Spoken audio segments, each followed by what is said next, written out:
ಸ್ನೇಹಿತರೆ ನಮಸ್ಕಾರ. Communication skill ಬಹುತೇಕವಾಗಿ ನಾವೆಲ್ಲರೂ ಕೂಡ ನೋಡ್ತಾ ಇರ್ತೀವಿ. ಆ, ಮನುಷ್ಯ ಸಂಘಜೀವಿ, ಸಮಾಜ ಜೀವಿ. ಕೆಲವೊಂದಷ್ಟು ಕಡೆ ನಾವುಗಳು ಜಗಳ ಮಾಡ್ತೀವಿ, ಬೇರೆಯವರು ಜಗಳ ಮಾಡೋದನ್ನು ನೋಡ್ತಾ ಇರ್ತೀವಿ. ಯಾಕೆ ಜಗಳ ಆಗುತ್ತೆ ಅಂತಂದರೆ ನಮ್ಮ ಭಾವನೆಗಳನ್ನು, ವಿಚಾರಗಳನ್ನು, ಯೋಚನೆಗಳನ್ನು ಇನ್ನೊಬ್ಬರ ಜೊತೆ ಯಾವ ರೀತಿ ಹಂಚಿಕೊಂಡ್ರೆ ಉತ್ತಮ ಅನ್ನೋದನ್ನು ನಾವು ಯೋಚಿಸದೆ ಮಾತಾಡಿದಾಗ ಕೆಲವೊಂದಷ್ಟು ಸಲ ಆ, ಜಗಳ ಅಂತ ಆಗುತ್ತೆ. ಸೊ ಅದಕ್ಕೆ ಕಮ್ಯುನಿಕೇಷನ್ ಸ್ಕಿಲ್ ಅಂತ ಹೇಳ್ತೀವಿ. ಸೊ ಈ ಕಮ್ಯುನಿಕೇಷನ್ ಸ್ಕಿಲ್ ಅಂತಂದರೆ ಸಂವಹನ ಪ್ರಕ್ರಿಯೆ. ಮುಖಾಮುಖಿಯಾಗಿ ಒಂದಿಬ್ಬರು ಅಥವಾ 4 ಜನರ ಜೊತೆ ಯಾವ ರೀತಿ ನಮ್ಮ ವಿಚಾರಗಳನ್ನು ಹಂಚ್ಕೊಳ್ತೀವಿ ಅನ್ನೋದ್ರ ಮೇಲೆ ಅದು ಡಿಪೆಂಡ್ ಆಗಿರುತ್ತೆ. ಸೊ ಬಸವಣ್ಣವ್ರ ಒಂದು ಆ, ವಚನ ನೆನಪಾಗುತ್ತೆ. ನುಡಿದರೆ ಮುತ್ತಿನ ಹಾರದಂತಿರಬೇಕು, ನುಡಿದರೆ ಕಬ್ಬಿನ ಸಲಾಕೆ ಅಂತಿರಬೇಕು, ನುಡಿದರೆ ಲಿಂಗವು ಮೇಚಿ ಯಾವುದವುದು ಎನ್ನಬೇಕು ಅಂತ. ಸೊ ಕನ್ನಡದಲ್ಲಿ ಒಂದು ಗಾದೆ ಮಾತು ಕೂಡ ಬರುತ್ತೆ. ಏನದು? ಮಾತು ಬಲ್ಲವನಿಗೆ ಜಗಳವಿಲ್ಲ, ಊಟ ಬಲ್ಲವನಿಗೆ ರೋಗವಿಲ್ಲ ಅಂತ. ಸೊ ಯಾವ ರೀತಿ ನಾವು ಮಾತಾಡ್ತೀವಿ ಅನ್ನೋದ್ರ ಮೇಲೆ ಡಿಪೆಂಡ್ ಆಗಿರುತ್ತೆ. ಸೊ ಇವತ್ತಿನ ಒಂದು ಆಧುನಿಕ ಯುಗದಲ್ಲಿ ಪರ್ಸ್ನಾಲಿಟಿ ಡೆವಲಪ್ಮೆಂಟ್ ಮತ್ತು ಕಮ್ಯುನಿಕೇಷನ್ ಸ್ಕಿಲ್ ಅನ್ನೋ ಒಂದು ಟಾಪಿಕ್ ಮೇಲೆ ಅನೇಕ ಕಡೆ ನಾವು ಬೋರ್ಡ್ಗಳನ್ನು ನೋಡಿರ್ತೀವಿ, ತರಬೇತಿಗಳನ್ನು ಕೊಟ್ಟಿರ್ತಾರೆ. ಯಾಕೆ ಕೊಟ್ಟಿರ್ತಾರೆ ಅಂತಂದ್ರೆ ನಮಗಿಲ್ಲಿ ಗಮನಿಸಬೇಕಿರ್ತಕ್ಕಂಥ ವಿಚಾರ. ಸೊ ನಾವು ಎಲ್ಲೇ ಕೆಲಸಕ್ಕೆ ಹೋಗ್ಬೇಕಂತಂದ್ರೂ ಕೂಡ ಅಲ್ಲಿ ಹೈರಿಂಗ್ ಅಂತಂದರೆ ಉದ್ಯೋಗವನ್ನು ಆಹ್ವಾನ ಮಾಡುವಂಥ ಪ್ಲೇಸ್ಗಳಲ್ಲಿ, ಅದರಲ್ಲೂ ಈ ಖಾಸಗಿ ವಲಯಗಳಲ್ಲಿ ಕಮ್ಯುನಿಕೇಷನ್ ಸ್ಕಿಲ್ಗೆ ಬಹಳ ಒಂದು ಮಹತ್ವವನ್ನು ಕೊಡ್ತಾರೆ. ಯಾಕೆ ಅಂತಂದರೆ ಅಲ್ಲೆಲ್ಲವೂ ಕೂಡ ಒಬ್ಬರ ಜೊತೆ ಒಬ್ಬರು ಕಮ್ಯುನಿಕೇಟಿಂಗ್ ಮಾಡಲೇಬೇಕು. ಸೊ ಯಾವ ರೀತಿ ಕಮ್ಯುನಿಕೇಷನ್ ಮಾಡ್ತೀವಿ ಅನ್ನೋದ್ರ ಮೇಲೆ ಡಿಪೆಂಡ್ ಆಗಿರುತ್ತೆ. ಸೊ ನೋಡಿರಿ, ನಾನು ಹೇಳಿದಾಗೆ ಈಗ ಇಂಟರ್ವ್ಯೂಗಳಲ್ಲಿ ತೊಗೊಳ್ತಾ ಇರ್ತಾರಲ್ಲ, ಇಂಟರ್ವ್ಯೂಗಳಲ್ಲಿ ತೊಗೊಳ್ಬೇಕಾದ್ರೂ ಕೂಡ ಇಂಟರ್ವ್ಯೂ ತೊಗೊಳ್ತಾರೆ, ಸಂದರ್ಶನ ತೊಗೊಳ್ತಿರ್ತಾರೆ. ಯಾಕೆ ತೊಗೊಳ್ತಿರ್ತಾರೆ ಅಂತಂದರೆ ಅವರು ಮಾತಾಡುವಂಥ ಶೈಲಿ ಯಾವ ರೀತಿ ಇದೆ, ಇನ್ನೊಬ್ಬರ ಜೊತೆ ಯಾವ ರೀತಿ ಕಮ್ಯುನಿಕೇಟ್ ಮಾಡ್ತಾರೆ, ಪರಿಸ್ಥಿತಿಗಳನ್ನು ಯಾವ ರೀತಿ ನಿಭಾಯಿಸ್ತಾರೆ ಅನ್ನೋದ್ರ ಮೇಲೆ ಅದು ಡಿಪೆಂಡ್ ಆಗಿರುತ್ತೆ. ಸೊ ಎದುರುಗಡೆ ಬೇರೋ ವ್ಯಕ್ತಿ ಯಾವುದೇ ರೀತಿಯಲ್ಲಿ ಮಾತಾಡಿದರೂ ಕೂಡ ನಾವು ಅದನ್ನು ಯಾವ ರೀತಿ ನಿಭಾಯಿಸ್ಕೊಂಡು ಹೋಗ್ತೀವಿ, ಯಾವ ರೀತಿ ಅದನ್ನು ಮೂವ್ ಆನ್ ಟೈಮ್ ಅಂತ ಹೇಳ್ತೀವಲ್ಲ, ಸಮಯದ ಜೊತೆಗೆ flow on go with flow ಅಂತ ಹೇಳ್ತೀವಲ್ಲ, ಆ ರೀತಿಯಲ್ಲಿ ನಾವು ಯಾವ ರೀತಿ ಅದನ್ನು ನಿಭಾಯಿಸ್ಕೊಂಡು ಮುಂದೆ ಸಾಗ್ತೀವಿ ಅನ್ನೋದ್ರ ಮೇಲೆ ಡಿಪೆಂಡ್ ಆಗಿರುತ್ತೆ. ಸೊ ಅದರಲ್ಲಿ ಕಮ್ಯುನಿಕೇಷನ್ ಸ್ಕಿಲ್ ಅನ್ನೋದು ತುಂಬ ಮುಖ್ಯ. ಸೊ ನೋಡಿ, ಉದ್ಯೋಗ ಅದು ಖಾಸಗಿ ವಲಯದಲ್ಲಿ ಕೂಡ ಇದಕ್ಕೆ ತುಂಬ ಪ್ರಾಶಸ್ತ್ಯವನ್ನು ಕೊಡ್ತಾರೆ.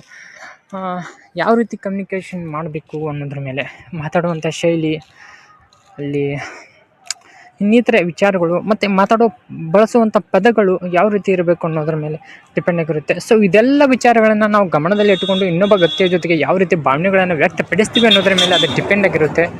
ಸೊ ಆದಷ್ಟು ನಾವುಗಳು ಏನು ಮಾಡಬೇಕು ಅಂತಂದರೆ, ಎದುರುಗಡೆ ವ್ಯಕ್ತಿ ಜೊತೆ ಯಾವ ರೀತಿ ಕಮ್ಯುನಿಕೇಷನ್ ಮಾಡ್ತಾ ಇರಬೇಕು ಅಂತಂದರೆ, ಮೊದಲನೇದ್ದು ಸಂವಹನ ಕ್ರಿಯೆಯಲ್ಲಿ ಪಾಸಿಟಿವ್ ವರ್ಡ್ಸ್ಗಳನ್ನು ಜಾಸ್ತಿ ಬಳಸ್ತಾ ಹೋಗಬೇಕು.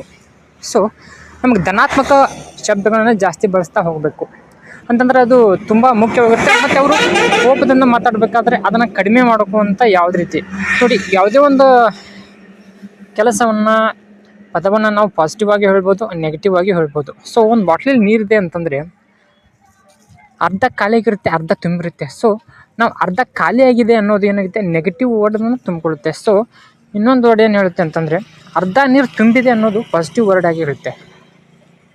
ಸೊ ಯಾವುದೇ ಒಂದು ಪ್ರಕ್ರಿಯೆಗಳನ್ನು, ಕೆಲಸವನ್ನು, ಭಾವನೆಗಳನ್ನು ನಾವು ನೆಗೆಟಿವ್ ಆಗಿ ಹೇಳ್ಬೋದು, ಪಾಸಿಟಿವ್ ಆಗಿ ಹೇಳ್ಬೋದು. ಸೊ ನಮ್ಮ ಒಂದು ವ್ಯಕ್ತಿತ್ವ ಇನ್ನೂ ಜಾಸ್ತಿ ಆಗಬೇಕು ಅಂತಂದ್ರಲ್ಲಿ ಪಾಸಿಟಿವ್ನೆಸ್ ಇರುವಂಥ ವರ್ಡ್ಗಳನ್ನು ಜಾಸ್ತಿ ಬಳಸ್ತಾ ಹೋಗಬೇಕು. ಸೊ ಅಂದಾಗ ಮಾತ್ರ ಅಲ್ಲಿ ಒಂದು ಕಮ್ಯುನಿಕೇಷನ್ ಸ್ಕಿಲ್ ಅನ್ನೋದು ಜಾಸ್ತಿ ಎಫೆಕ್ಟಿವ್ ಮತ್ತು ಪರಿಣಾಮಕಾರಿ ಆಗುತ್ತೆ. ಸೊ ಜಗಳಗಳು ಕಡಿಮೆ ಆಗುತ್ತೆ. ಸೊ ಬಳಕೆ ಮಾಡಿ ನೋಡಿ. ಫಾರ್ ಎಕ್ಸಾಂಪಲ್ ಇನ್ನೊಂದು ಎಕ್ಸಾಂಪಲ್ ಹೇಳ್ತಾ ಇರ್ತೀನಿ. ಸೊ ಚೆನ್ನಾಗಿ ಕಾಣಲ್ಲ ಅನ್ನೋದು ನೆಗೆಟಿವ್, ಏನು ಮಾಡಿದರೆ ಚೆನ್ನಾಗಿ ಕಾಣ್ತಾರೆ ಅನ್ನೋದು ಹೇಳಿದರೆ that is the positive.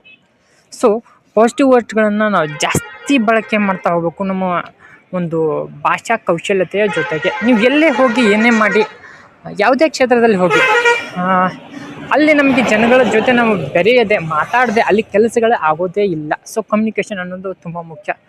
So ನಾವು ಕಮ್ಯುನಿಕೇಷನ್ ಮಾತುಗಳನ್ನು ಕಡಿಮೆ ಬಳಸ್ತೀವಿ, ಕೆಲಸವನ್ನು ಮಾಡ್ತೀವಿ ಅಂತಂದರೂ ಕೂಡ you will be that is the great. But ಭಾವನೆಗಳನ್ನು ವ್ಯಕ್ತಪಡಿಸೋದು ತುಂಬ ಸುಲಭ ಆಗುತ್ತೆ. ಸೊ ಎಲ್ಲೇ ಹೋಗಿ ಇನ್ನೊಂದು ವಿಚಾರ ನಾನು ಹೇಳ್ತಾ ಹೋಗ್ಬೇಕು. ಈ ಏನು ಅಂತಂದರೆ, ನಮ್ಮ ವಿಚಾರಗಳನ್ನು, ಸಲಹೆ ಸೂಚನೆಗಳನ್ನು ಬೇರೆಯವ್ರ ಕಡೆಯಿಂದ ತೊಗೊಂಡಿರಬೇಕು, ಬಟ್ ಅಲ್ಲಿ ತೀರ್ಮಾನಗಳು ನಮ್ಮದೇ ಆಗಿರಬೇಕು. ಸೊ ಫೈನಲ್ ಡಿಸಿಷನ್ ನಮ್ಮದೇ ಆಗಿರಬೇಕು, ಅದು ಎಂಥದ್ದೇ ಆಗಿರಲಿ. ಸೊ ಅದೆಲ್ಲವನ್ನು ನಿಭಾಯಿಸುವಂಥ ಮೆಂಟ್ಯಾಲಿಟಿ, ಸ್ಥಿತಿಯನ್ನು ಬರುತ್ತೆ ನಮ್ಮಲ್ಲಿರುತ್ತೆ. ಸೊ ನಾವು ಯಾವುದೇ ನಿರ್ಧಾರವನ್ನು ಸ್ವಂತವಾಗಿ ತೊಗೊಂಡಿದ್ದರೆ ಇನ್ನೊಬ್ಬರು ನಿರ್ಣಯಗಳನ್ನು ತೊಗೊಂಡು ನಾವು ಪಾಸ್ ಮಾಡ್ತಾ ಹೋಗಿ ಆ ಅಗ್ರೀಡ್ ಅಂತಂದರೆ ಅಲ್ಲಿ ಆ ಸಿಚುವೇಶನ್ ಏನಾದರೂ ಬದಲಾಗ್ತಾ ಹೋದರೆ ಆ ಸಿಚುವೇಶನನ್ನು ನಾವು ನಿಯಂತ್ರಿಸಬೇಕು. ಸೊ ನಿಯಂತ್ರಣ ಮಾಡಲಿಕ್ಕೆ ಆಗದೇ ಇರೋದಕ್ಕೆ ಕಾರಣ ಏನು ಅಂತಂದರೆ, ಇನ್ನೊಬ್ಬರು ಹೇಳಿದ ಮಾತುಗಳನ್ನು, ನಿರ್ಣಯಗಳನ್ನು ನಾವು ತಗೊಳ್ಳೋದು. ಸೊ ಇದು ಕೂಡ ಕಮ್ಯುನಿಕೇಷನ್ ಸ್ಕಿಲ್ಲಲ್ಲಿ, ಖಾಸಗಿ ವಲಯದಲ್ಲಿ ತುಂಬ ಇಫೆಕ್ಟಿವ್ ಆಗಿ ವರ್ಕ್ ಆಗುತ್ತೆ. ಸೊ ನೋಡಿ, ಆಮೇಲೆ ಎಲ್ಲೇ ಹೋಗಿ 4 ಜನರ ಜೊತೆಗೆ ಈಸ್ ಗುಡ್ ಅಂತ ಅನ್ನಿಸ್ಕೊಳ್ಬೇಕು ಅಂತಂದರೆ communication is the full important in our lifes. So that is the very very important. So thank you very much. ಇದಿಷ್ಟು ಒಂದು ಈ ವಿಷಯದ ಸಂಗತಿ, ಈ ಸಮಯದ ಸಂಗತಿ. ಸೊ ಮುಂದಿನ ಸಮಯದಲ್ಲಿ ಮತ್ತೆ ಒಂದು ಟಾಪಿಕ್ ಬಗ್ಗೆ ಮಾತಾಡ್ತೀನಿ. Thank you very much. So bye.